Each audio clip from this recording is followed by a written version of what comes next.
Salut tout le monde, aujourd'hui on va voir comment bien commencer le 5e projet sur JavaScript. Hop, donc pour commencer on va tout de suite aller cloner le projet qui nous est donné dans le fameux PDF.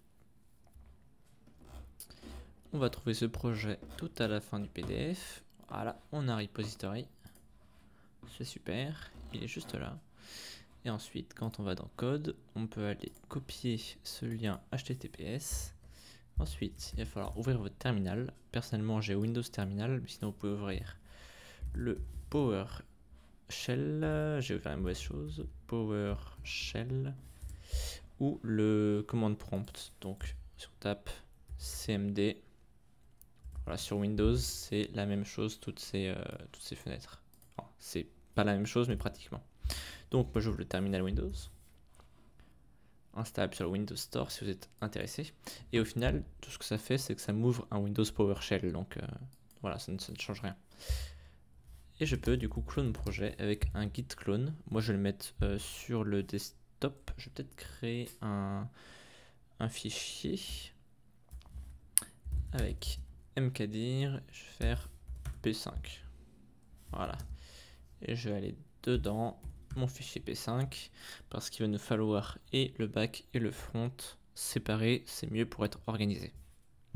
Donc là on va pouvoir clone notre projet en faisant git clone et en copiant l'URL qu'on a collé juste avant.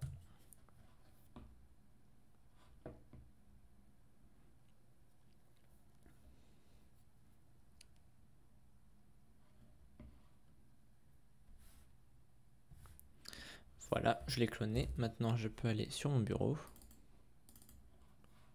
sur le P5, et on voit bien que j'ai mon P5.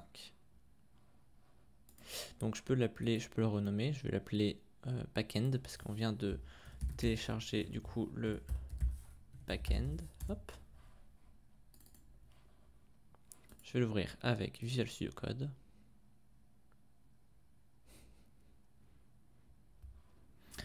Ensuite, je vais ouvrir un nouveau terminal en faisant terminal, nouveau terminal. Puis je vais pouvoir installer les dépendances avec npm. Alors oui, en prérequis, il va vous falloir Node. Personnellement, j'ai la version 14.15.1, donc une version LTS, c'est-à-dire Long Term Support, que vous pouvez télécharger en tapant Node dans votre navigateur. Et vous installez la version LTS. C'est recommandé pour tous les utilisateurs, c'est la plus stable. Donc celle qu'il faut utiliser. Ensuite, du coup, avec Node, il y a npm qui est installé, donc c'est le gestionnaire de dépendance de Node.js. Donc c'est pour pouvoir gérer toutes les librairies externes à notre projet. Donc pareil, on a npm. Et du coup, sur ce projet, on a ce package.json qui précise toutes les dépenses qu'il y a, mais elles ne sont pas installées. Pour ça sert à ce que les ça sert à ce que les repositories GitHub soient beaucoup plus légers. Et donc les push et les pulls aussi. Donc pour installer, on fait npm install, hop, on est bien dans backend, et donc il va trouver tout seul grâce au package.json quelles sont les dépendances et il va les installer.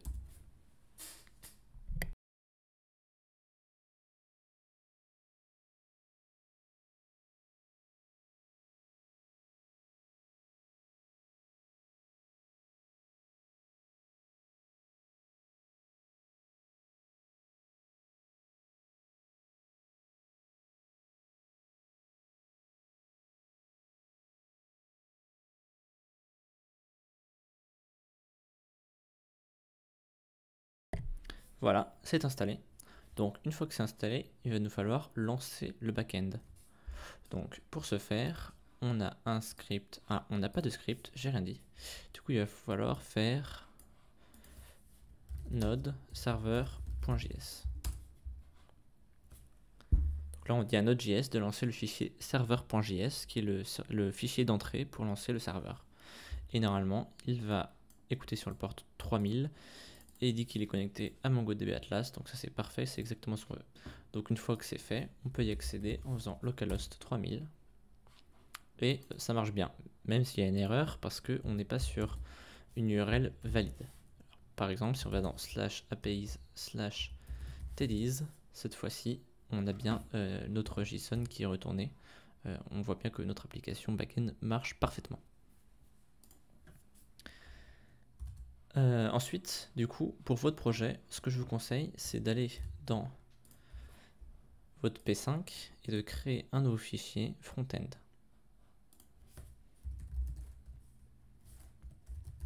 Le fait que ce soit dans des fichiers séparés, ça ne gêne pas et c'est même mieux. Pourquoi? Parce que ça va permettre